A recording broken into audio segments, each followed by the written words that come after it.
welcome to the channel. Just want to talk a little bit about, as kind of an introductory video to the channel, my film camera collection.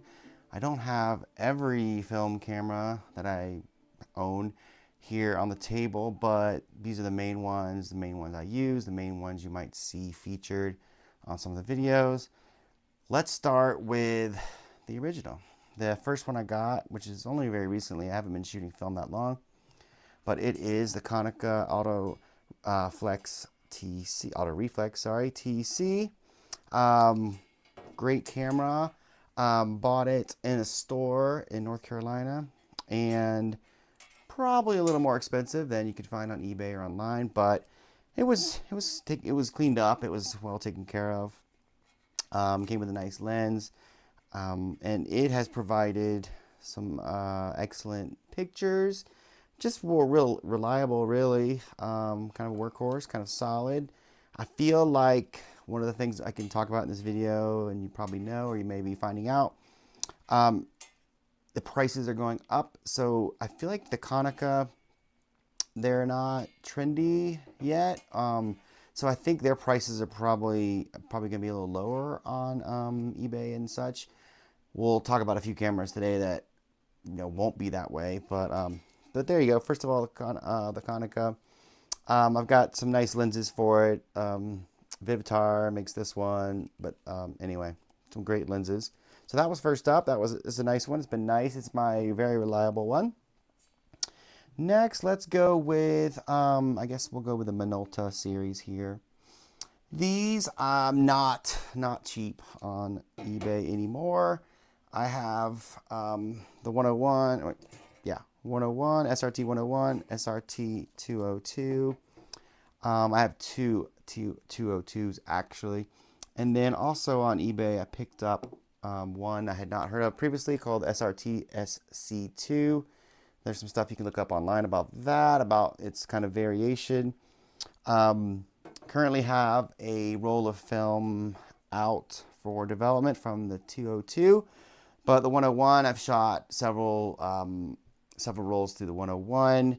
Super reliable, amazing. The best of these are built like bricks, and they're just kind of great machines. You see all online, you see tons of people talking, saying great things about the 101 and 202. I had not heard much about this one, but I'm looking forward to trying that one out. Again, all of these, you have your set of lenses. I usually try to buy a camera with some kind of lens already on it. So I've got the 50s, 1.8s, and usually I'll add later 28 millimeter, 2.8. So that is the Minolta series. Super reliable. This is a great lens, actually, with this one right here. The Rokkor, the main Minolta lens, the 1.4. 58 millimeter, is it? Let me look real quick here. Yep, 58 millimeter. That's a nice lens. Although I do prefer wide. I go a little wider because I usually do landscapes, as you might notice from this channel in the coming weeks and months. Let's go next. Well, let's go next to the brand that I have the most cameras from, and that is Canon. Let's go first to the one I got first. Which is the little Sprint. Has a couple of other names out there. It's currently got a load of Lomochrome purple in it right now. Party camera, right? The flash, autofocus. That's why I got it, so I could kind of take it out for sporting events or parties or at the breweries. I generally have really liked it. It's produced some pretty cool, again, party type, celebration type images. A lot of fun, especially with the flash, because you get that kind of vibe, the whole flash vibe, as you might know, be familiar with. I always pick it up. It's just because it's so handy, and you can slip it into a pocket. I do worry about the electronics. That's the famous kind of worry with these, is that if anything goes wrong on the electronics, nobody's around to fix it anymore. But I do like it. But of course, it's got its time and place. A little bit in the kind of, in fact, let me go to a little more traditional camera, and then I'll talk about the in-between. And that is this one, which I really like, the Canon TX. Now, when I started to get into Canon and decided I wanted to expand my kind of repertoire or arsenal with Canon, I was scared off from the A1s and the AE ones and all of these because they're very expensive right now, as you may know, because you're maybe searching actively right now. So I just started to look at other cameras in the Canon FD series for the lens mount. And I stumbled across, well, there's a lot, and they have lots of initials, and I can't remember them all right now. But I did stumble across the TX and just got really lucky on eBay because this is beautiful. This guy just, I love it. It's really attractive. I just shot its first roll of film through it. I'll be doing a video on that because I've got another lens coming for it. This is a 50 millimeter 1.8, I'm sure. Yep. And I'm just got a 28 millimeter, so I'm going to try that out, and then I'll do a video just on the Canon TX. But I mean, I was priced out of the A1 and the AE ones. I mean, I can't, sorry, you know, like I want to have lots of options, and I'm not going to pay the kind of prices that they're going for right now. So this was an awesome option. I think it maybe costs $30 or $40. So I mean, a super bargain, and I really like it. Now, between the Sprint and the TX, I've got a lot of cameras in not really the kind of party, I mean, a little bit the party kind of social hour category. And that is, I went for the Canon EOS kind of models, whatever you want to call them. These are almost all from the 90s. I have one that's from 2002, but pretty much 90s cameras. They're so cheap that I kind of risked it. I you know, just kind of from the description on eBay, decided that I could trust the condition. And sure enough, I've got 4. I think 4. They seem to all work just fine. These provide, again, they're kind of the middle ground. They got a little bit more of a classic feel for an SLR, but of course you've got autofocus and all of that. So a nice kind of middle ground between the party camera and the traditional SLR. I've been really enjoying these lenses, especially the kit lens, very cheap. I splurged and got the EF, it's an EF lens mount. I splurged and got the 50 mil 1.8, which seemed to be the thing to do to kind of, you know, just have the basic lens for the EOS EF mount series.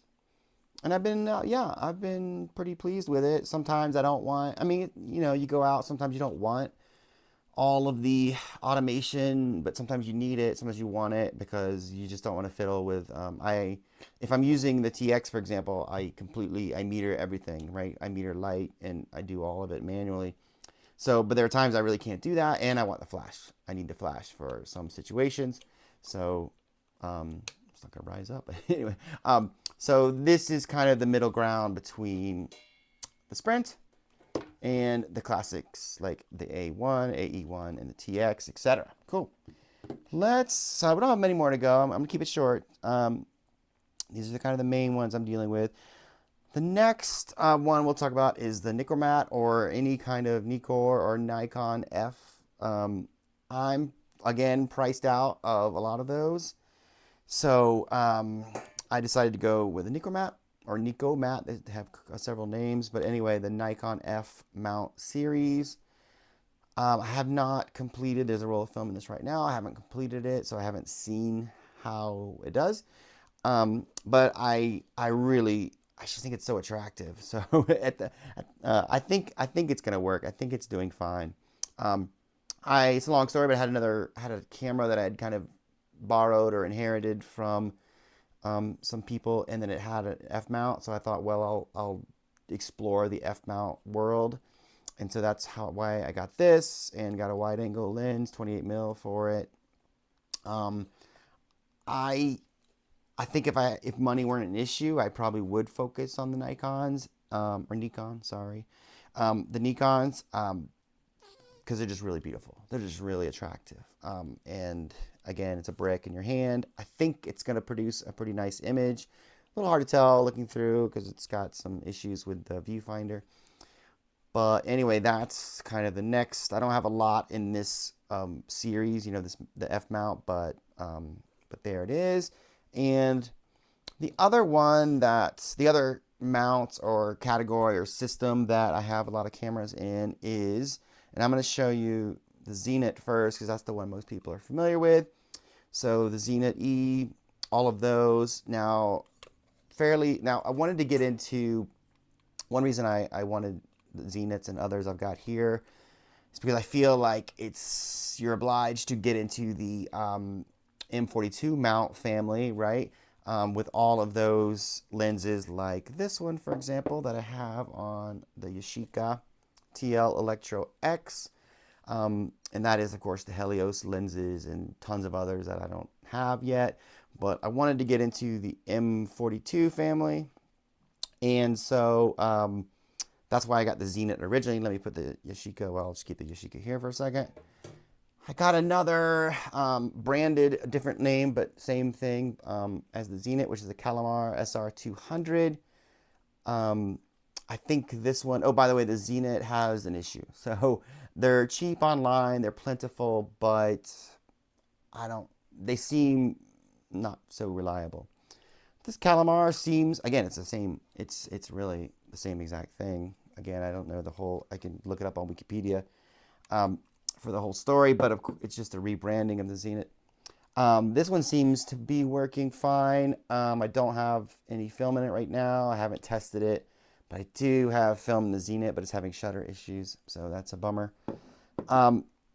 And I have high hopes for this, which is a little bit more reliable, maybe a bit newer. The Yashica M42 mount. I've got my Helios 44-2 on it, hoping that it's going to produce great things. This film is currently being developed, darkroom.com.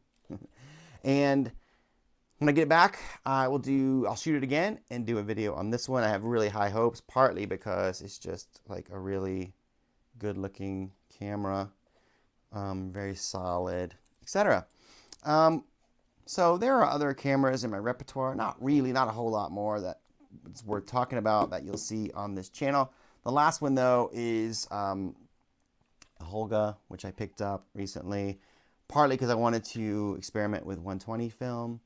So I've got the Holga 120 here. I've already put some film through it. It's amazing. I'll do a video when I put a black and white 120 roll through. There's great videos on the Holga out there. Opinion seems to be divided. I really enjoyed the pictures that came back, which I'll do a video on later. Really liked it. A lot of fun too. Just got to remember to take the lens cap off because I shot one with just one picture, but just one with it on, and that's frustrating because you only have 12 pictures on a 120 roll, the ones I had. But I had a lot of fun with this one. This is fun. This is a bit of a party cam too, although it's better to shoot outside. And anyway, looking forward to shooting more with the Holga. And that is an overview of the camera as you'll see on the channel. I can probably I'll do a video later about why I decided to switch from digital to film. I think we all have the same reasons, so it's not going to be super breaking news, but just wanting to get back to a more tactile, analog experience, etc. Yeah, so that is what I have. That's what I love. To recap, I'd probably say the top three are the Konica Autoreflex TC. Then let's go with the Minolta, the Minolta, where is it? SRT 101. We'll go with this guy second. And then, oh, sorry, easy choice actually. The Canon TX. So these are my top three. Here, we'll put them here. Which would be the top? I don't know. I'm leaning towards the Canon TX right now, but of course I got, I've only put 2 rolls or 3 rolls maximum through any one of these, so just gonna take a little bit longer to figure it out. But good luck on your camera hunting. I hope it works out for you. I wouldn't pay too much out there. Just be patient, etc. And highly recommend all of these. But these are no secrets either, so there'll be competition out there. Hey, thanks for watching. I appreciate it, and I'll see you in the next video. Thank you.